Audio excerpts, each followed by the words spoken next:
La Présidente.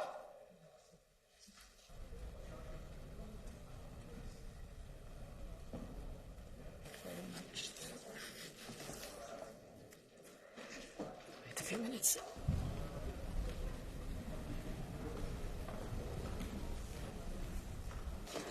Good morning. We'll wait one more minute until the speakers enter the room. Dobro jutro, pričekat ćemo minutu dok svi govornici ne uđu. So the sitting is open. Nastavljamo raspravu. Nekoliko priopćenja in s relation naše to the strane decisions by several vezano za committees odluke to enter nekoliko into interinstitutional odbora da uđu negotiations u pursuant to Rule međuinstitucijske 71, pregovore paragraph sukladno 1, članku announced at the 71. opening of our stavku session on 1. Monday, the 17th of October. Najavljujemo da I have je received no request for a vote in Parliament by sjednice members or political groups reaching at least the medium threshold, so the committees may therefore start the negotiations. Now, first item on the agenda this morning is the Council and Commission statements, preparation of the European Council meeting of the 20th and the 21st October 2022. I start by giving the floor to the Minister for European Affairs of the Czech Republic on behalf of the Council, Mikoláš Bek. Mikoláš, you have the floor. President Metsola, President von der Leyen, honourable members, tomorrow and Friday, leaders will meet in Brussels for the October European Council, starting with the usual exchange with European Parliament President Metsola. Leaders will discuss Russia's escalatory war of aggression against Ukraine and its consequences, including the situation in global food security or the impact on energy prices and on our economy. They will also address relations with China and with ASEAN. Less than 2 weeks ago, leaders met in Prague for an informal European Council meeting to discuss these topics and prepare the ground for the debates that will take place in Brussels this week. The steep increase in energy prices touches all European citizens and businesses and is therefore high on the agenda of the European Council.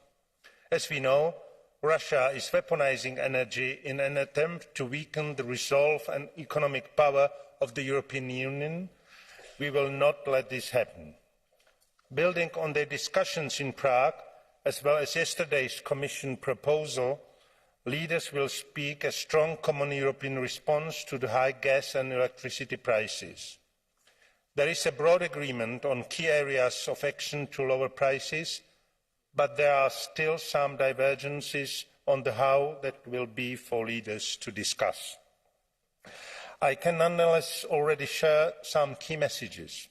First, we will not allow Russia's weaponizing of energy to weaken the resolve and economic power of the EU.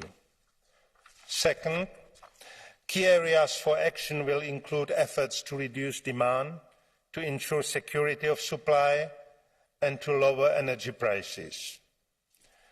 Leaders will also address the latest developments in Russia's escalating war of aggression against Ukraine, which is putting European and global peace and security at risk. This includes Russia's missile attacks against civilians and civilian infrastructure in Kiev and across Ukraine, its actions at Ukraine's Zaporizhia nuclear facility, and the illegal annexation by Russia of Ukraine's Donetsk, Luhansk, Zaporizhia and Kherson regions. Leaders will reiterate their unwavering support for Ukraine's independence, sovereignty and territorial integrity. Ukraine has the right to liberate and regain full control of all occupied territories within its internationally recognized borders. As already stated by leaders on the 30th of September, the European Council unequivocally condemns and rejects Russia's illegal annexation of Ukraine's Donetsk, Luhansk, Zaporizhia and Kherson regions. The European Council will call for Russia to immediately, completely and unconditionally withdraw all of its troops and military equipment from the entire territory of Ukraine and refrain from hybrid attacks on Ukraine. There is growing evidence of war crimes committed in Ukraine. We have also seen the continuous destruction of civilian infrastructure in the country. These are gross violations of international law.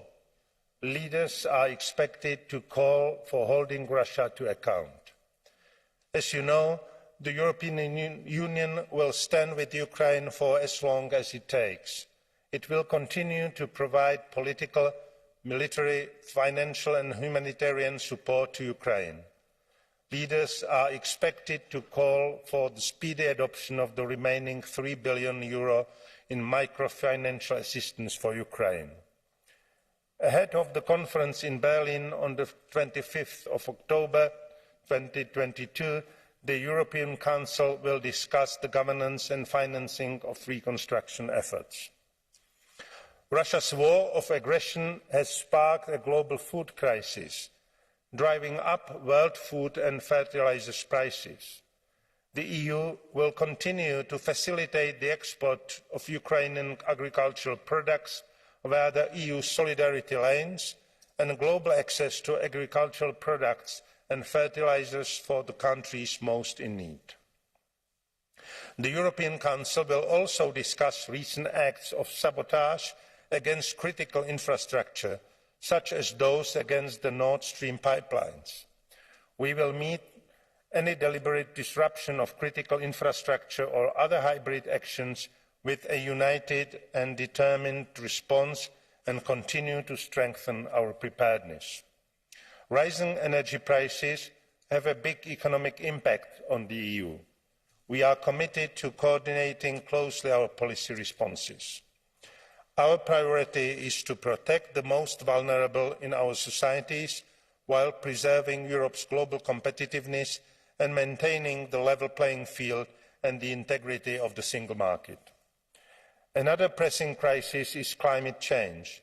The European Council will discuss preparations for the upcoming COP27 in Sharm el-Sheikh, and leaders are expected to stress the extreme urgency of strengthening the global response to address the climate emergency in the face of increasingly intense and frequent extreme weather events. Ahead of the 15th Conference of the Parties to the Convention on Biological Diversity in Montreal, the European Council will also call for the adoption of an ambitious, comprehensive and transformative post-2020 global biodiversity framework to halt and reverse biodiversity loss. In the field of external relations, leaders are expected to have a strategic discussion on China. They will also look ahead to the upcoming EU-ASEAN commemorative summit on the 14th of December, which will be an opportunity to further deepen the EU's strategic partnership with ASEAN. Thank you for your attention.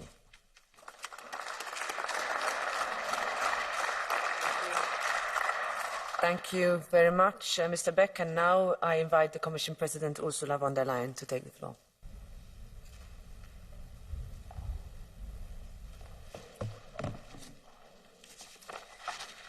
Thank you, President Metsola, dear Roberta, dear Minister Beck, honourable members.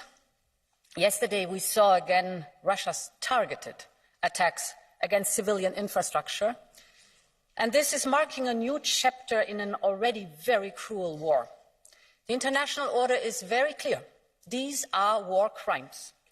Targeted attacks on civilian infrastructure with the clear aim to cut off men, women, children of water, electricity and heating with the winter coming. These are acts of pure terror, and we have to call it as such. This is a moment to stay the course, and we will back Ukraine for as long as it takes. And we will protect Europeans from the other war that Putin is waging. This is his war on our energy. I know that Europeans are concerned about inflation, concerned about their energy bills, concerned about the winter. The best response to Putin's gas blackmail is European solidarity and European unity. And in this spirit, In this spirit, the Commission agreed yesterday on a strong legislative framework to address the energy crisis. So let me outline the main points to you. The first one is as logic as important. Instead of outbidding each other, Europeans should buy gas together. Very simple. So for this, we will purchase together gas at EU level. Aggregation of demand will be mandatory for at least 15% of the volumes needed to fill gas storages. And the companies involved may form a gas purchasing consortium. We do this because we've learned the lesson. We literally saw in August of this year, at the height of the filling season, how member states were outbidding each other and thus driving really up the prices. So we definitely can be smarter on that one. Pooling our demand is a must. My next point is about sharing gas in Europe. We know that some member states are more directly exposed than others to Russian gas. Situation is especially challenging for landlocked countries in Central Europe. But in the end, if you look at our single market with highly integrated supply chains, a disruption in one member state has a massive impact on all member states. So sharing gas is absolutely critical. Member states have already since 5 years an obligation under EU law to conclude solidarity agreements with their neighbours in a region where they are located. However, if you look at what has been concluded so far, of 40 possible solidarity agreements, only 6 have been concluded. So this is simply not enough in times of a crisis like this one. And this is why we will put in place default rules for member states. These rules will be binding as long as member states do not conclude individual solidarity agreement. Energy solidarity is a fundamental principle of our treaties, so let's bring that to life. It's very simple. Honourable members, these 3 measures, pooling, saving, sharing, will have a positive impact on the prices, but of course more needs to be done. More needs to be done to address the price spikes and to address the Russian manipulation of the energy market. Just to give you 2 figures, compared to last September, in September 2021, if we look now at September 2022, Russia has cut 80% of its pipeline gas supplies since then. But Europe has been able to compensate all that. We have diversified towards our trusted partners, like, for example, Norway and the United States. We have increased the savings, and it's good. We have in September a saving of minus 15%. We have filled our storages up to 92%. So we did not give in to this blackmail. We made it, and I think we can be proud of that. We resisted. That's important. But we also see that resisting the Russian energy coercion comes at a price. European families have seen their gas bills skyrocketing, and our companies are struggling to keep up competitiveness. It's not about the competitive in the single market only, that's also important, but it's also about the competitiveness globally that our companies are fighting for. You might recall that in March we proposed to Council the option to cap gas prices. At that time, this did not gain any traction, but today we're coming back to this. So what is the model? The current benchmark determining gas prices is TTF. TTF is only focused on pipeline gas. What we see now is that the market has really changed from pipeline gas market to LNG market. So we need a specific price benchmark for LNG.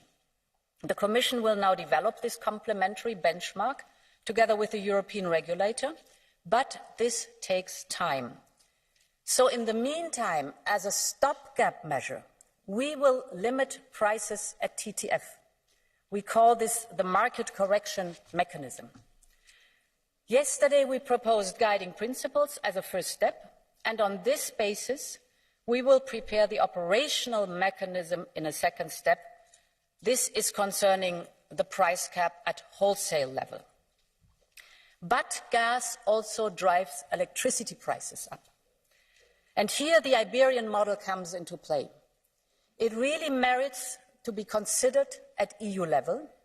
There are still questions to be answered, but I want to leave no stone unturned. So let's face that, let's look at that, and let's work at that.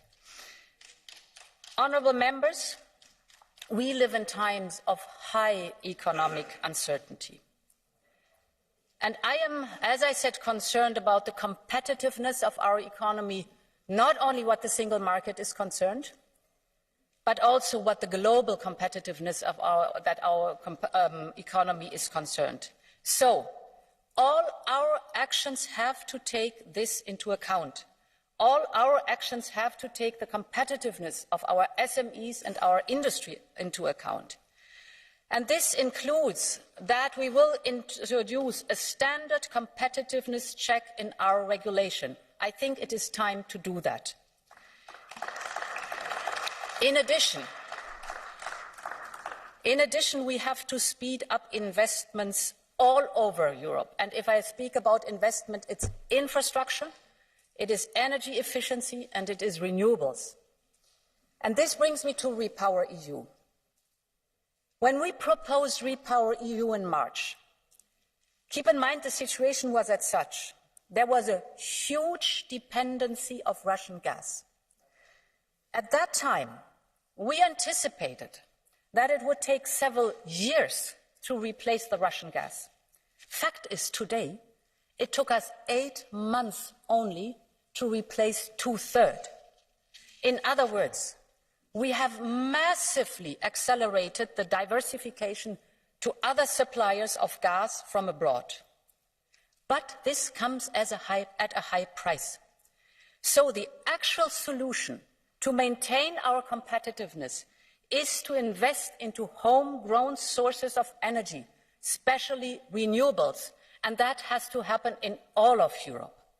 However, only member states with sufficient fiscal space can undertake these critical investments. So this will inevitably unlevel the playing field of our single market. And therefore, we do not only need Repower EU now, so we have to accelerate it, but we have to boost it. We have to increase its firepower, and we will come with a proposal on that because it will give every member state the same opportunity to prepare for the future. This is not only about energy. This is about our global competitiveness, and it is about our sovereignty. Long live Europe. Many thanks.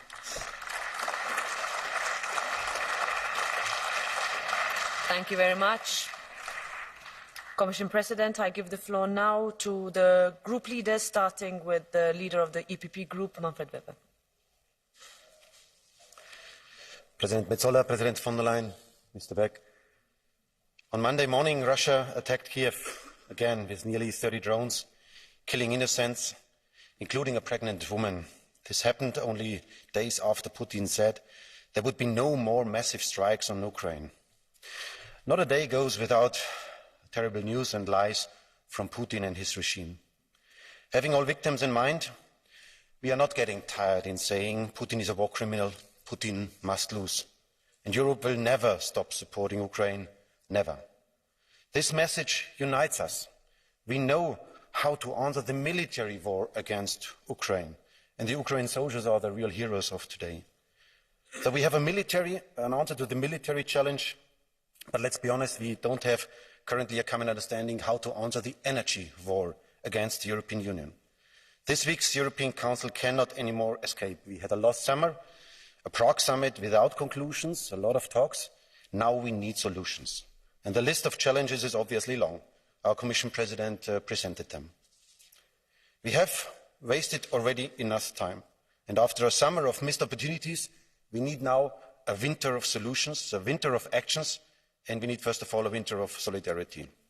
And we as EPP, we are asking for an ambitious approach. Energy was one of the founding elements of the European Union. Just think about the European coal and steel community and the European atomic energy community. For our founding fathers, de Gasperi, Schuman and Adenauer, it was crystal clear. Europe needs energy and only together we can make it. Is it easy? Was it easy for Adenauer and de Gasperi to combine coal industry? Not at all. It was historic what they did. And today, we are occupied by the details of the electricity market architecture. The French president tells us a gas connection to Spain is not necessary, and the German chancellor today is totally happy that he prolonged the work of one nuclear power plant for another 3 months. Wow, great result of the energy planning there. We risk to fail in the eyes of history, dear friends. Europe has much energy if we create a real energy union, and that's why my group is supporting the proposals from the European Commission. And I want to ask the European Socialists and Greens to help us, especially in Berlin. Remember the last big crisis, it was about COVID. Chancellor Merkel, EPP, made the proposal of a recovery plan together with other friends. She made a proposal together with the Commission to make a European procurement on vaccines. She did it the European way. And now, today, Chancellor Scholz and the German government are spending 200 billion euros without even asking and consulting the European Commission and the neighbours about the impact of this. Is this the European way? I would call it national ego trip if I see the results of this. Where is this European spirit of the Social Democrats and the Greens in Germany? We need a European answer. That is what we need. Europe needs more the Merkel approach and less the Scholz approach, if I may say it as an EPP speaker, more EPP and less socialists. And dear colleagues, let me also mention another undiscussed crisis in front of us. Europe again is challenged by migration. The Balkan route is open again. Until September 2022, Frontex averted more than 200,000 illegal entries in the territory of the European Union, half of them on the Western Balkan route. This is the highest figure since 2016, and we all know what happened in 2015 and 16. We must strengthen Frontex.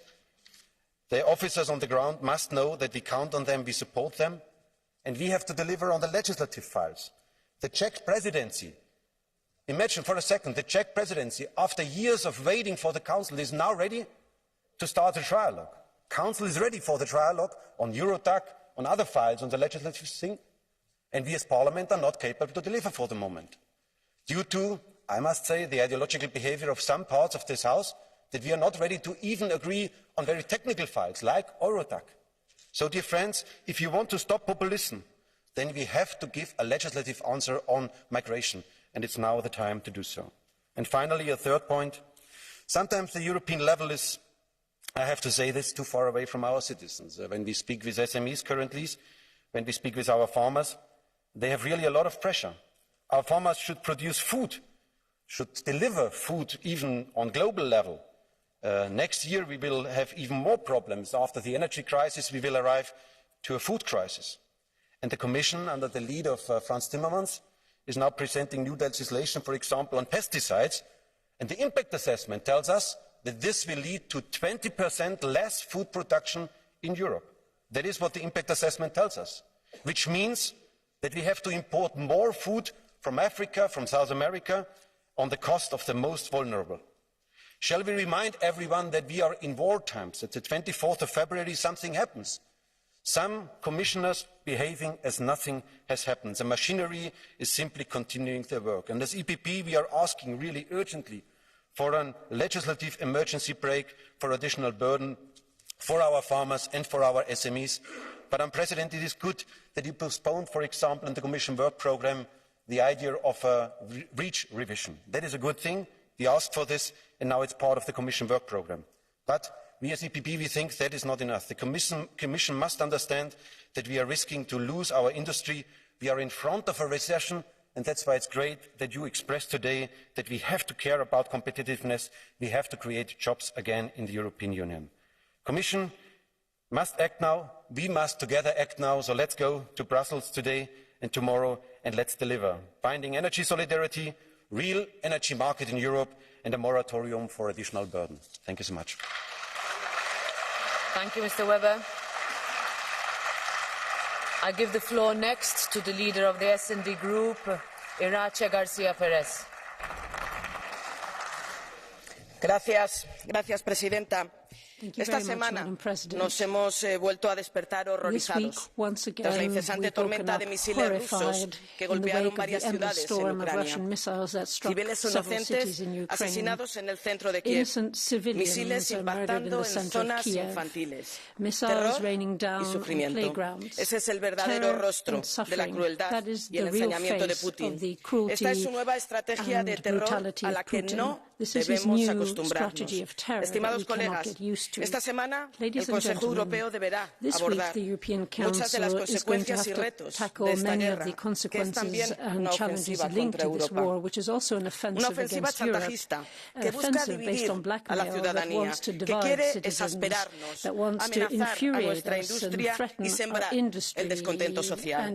La Unión Europea necesita una respuesta contundente, con medidas sociales reforzadas y un nuevo instrumento que proteja a los sectores más vulnerables, que les ayude a afrontar la alta inflación y el aumento del coste de la vida. Y por eso es necesario, además, que la Unión implemente un mecanismo de solidaridad para redistribuir los exorbitantes e injustos beneficios de las compañías energéticas y atajar esa inaceptable situación de especulación. Pero esto no será suficiente si no abordamos los precios energéticos o el aprovisionamiento de energía, porque para ganar esta guerra tenemos que progresar en la autonomía energética. Las medidas que ayer presentó la Comisión son positivas, pero poco ambiciosas. En primer lugar, hay que actuar rápidamente para desacoplar el precio del gas de la electricidad. La propia presidenta von der Leyen ha hablado de la excepción ibérica que puede ser extendida al conjunto de la Unión, pero debemos hacerlo de forma inmediata. En segundo lugar, hay que avanzar con determinación en topar los precios del gas importado. La propuesta presentada es insuficiente en el tiempo, 3 meses, e imprecisa en sus criterios. Y tercero, hay que establecer un mecanismo conjunto para la compra de energía más económica y el Parlamento Europeo ha de estar en esa negociación. No cabe la interpretación restrictiva del artículo 122, colegas. Es inaceptable. El Parlamento tiene que estar en las negociaciones y pedimos a la Comisión que rectifique.